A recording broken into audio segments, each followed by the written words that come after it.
한 남자가 형수를 만났는데 뉴욕으로 유학을 간 아들이 잘 살고 있는지 걱정이 된다는 말을 들었다.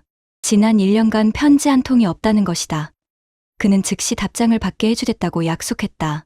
그러고는 별 내용 없이 간단한 안부 인사와 함께 $100를 동봉한다는 글을 적은 후 조카에게 편지를 보냈다. 하지만 편지 속에 $100를 넣지는 않았다. 얼마 지나지 않아 조카에게서 답장이 왔다. 편지 안에 $100가 들어있지 않은데 어떻게 된 일인지 궁금하다는 말과 함께 1년 동안 소식이 없는 조카의 연락을 단숨에 받아낸 그는 바로 미국의 기업가이자 철강왕으로 불리는 앤드루 카네기다. 1835년 영국 스코틀랜드에서 가난한 직공의 아들로 태어난 그는 12세 되던 해에 미국으로 이민을 간 후 다양한 직업을 전전하다가 당시 신기술이던 철도 사업에 투자해 큰 돈을 벌었고 1892년 카네기 철강 회사를 세워 미국 철강 산업의 70%를 점유하며 철강왕으로 불리게 되었다.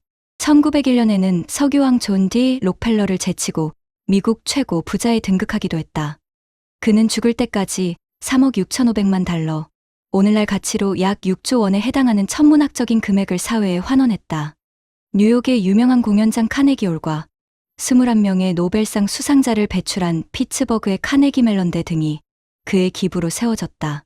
가난해서 초등학교도 졸업하지 못하고 철강에 대해 아는 게 하나도 없던 그가 이처럼 눈부신 성공을 거둔 것은 천부적인 사업 감각과 함께 어떻게 해야 사람의 마음을 움직일 수 있는지를 잘 알아서였다. 유니언 퍼시픽 철도회사의 침대 열차 사업권을 놓고 조지 풀먼이라는 사업가와 경쟁할 때의 일이다. 카네기는 당시 센트럴 차량 회사를 운영하고 있었는데 둘 다 사업권을 따내기 위해 입찰 가격을 무리하게 낮추다 보니 이익을 볼 수 없는 상황에까지 이르렀다. 카네기가 풀먼에게 회사를 합병하자고 제안했다. 내키지 않은 풀먼이 물었다. 그러면 새로운 회사의 이름은 어떻게 할 생각입니까? 물론 풀먼 차량 회사죠.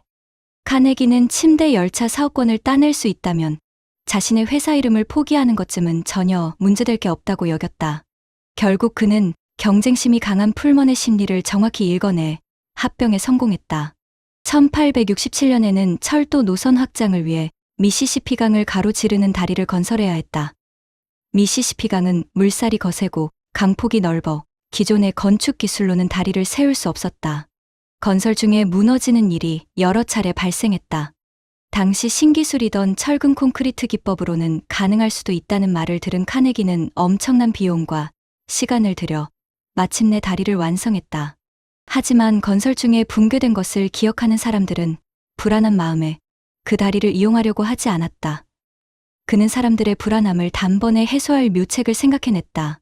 당시 사람들은 코끼리는 불안정한 다리를 건너지 않는다는 미신을 믿고 있었다. 그래서 기자들과 사람들을 모아놓고 코끼리가 다리를 건너는 장면을 연출했다. 이 일을 계기로 철근 콘크리트 기법으로 건설한 건축물의 안전성이 입소문을 탔고 그는 철강 산업에 뛰어들게 되었다. 이처럼 카네기는 사람의 심리를 꿰뚫어 보고 마음을 움직이는 법을 잘 알고 있었다. 카네기는 홀로 모든 것을 이룰 수는 없다고 생각했다. 그에게 철도 산업을 알려준 인물은 팀 스콧이었고 철강 산업의 잠재력을 깨우쳐 준 이는 건설 기술자들이었으며 그의 철강 회사를 인수해 그를 미국 최고의 부자로 만들어 준 사람은 J.P. 모건이었다.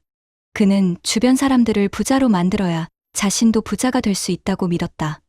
그리고 행동으로 그 믿음을 증명했고 훗날 자신의 묘비명에 이런 문구를 남겼다.